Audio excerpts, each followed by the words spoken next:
খালেদা জিয়ার জন্য আজ বাদ জুমা মসজিদে মসজিদে দোয়া। সাবেক প্রধানমন্ত্রী খালেদা জিয়ার সুস্থতা কামনায় তার দল বিএনপির উদ্যোগে আজ শুক্রবার সারা দেশের মসজিদে মসজিদে জুমার নামাজের পর দোয়া অনুষ্ঠিত হবে।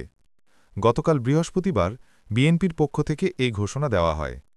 এই বিষয়ে দলটির ভেরিফাইড ফেসবুক পেজে দেওয়া পোস্টে বলা হয়, ঢাকাসহ দেশব্যাপী বিএনপি ও এর অঙ্গ সহযোগী সংগঠনের সব পর্যায়ে নেতাকর্মীসহ সাধারণ মুসল্লিদের এই দোয়ায় অংশগ্রহণের জন্য অনুরোধ করা হল।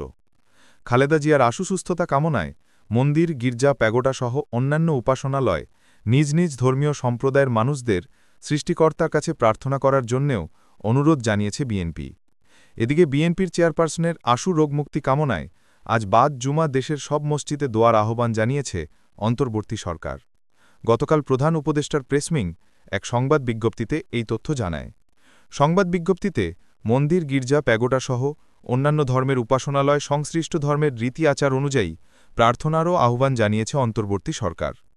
১৩ দিন ধরে বিএনপির চেয়ারপারসন খালেদা জিয়া রাজধানীর এভারকেয়ার হাসপাতালে চিকিৎসাধীন আছেন। তার সংকটাপন্ন শারীরিক অবস্থা নিয়ে দেশের মানুষের মধ্যে উদ্বেগ রয়েছে।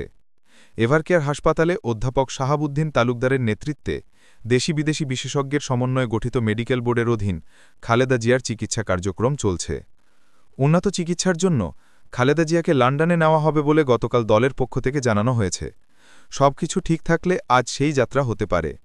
তবে অসুস্থ খালেদা জিয়াকে লন্ডনে নিয়ে যাওয়ার জন্য কাতারের আমিরের এয়ার অ্যাম্বুলেন্সে কারিগরি সমস্যা দেখা দেওয়ায় যাত্রা বিলম্বিত হতে পারে বলে জানা গেছে।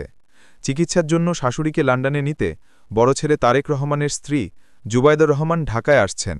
গতকাল দিবাগত রাত ১২টা ২০ বাসসের এক সংবাদ বিজ্ঞপ্তিতে বলা হয়, যুক্তরাজ্য স্থানীয় সময় সন্ধ্যা ৬টার পরে জুবাইদা রহমানের ফ্লাইট লন্ডন ছেড়েছে।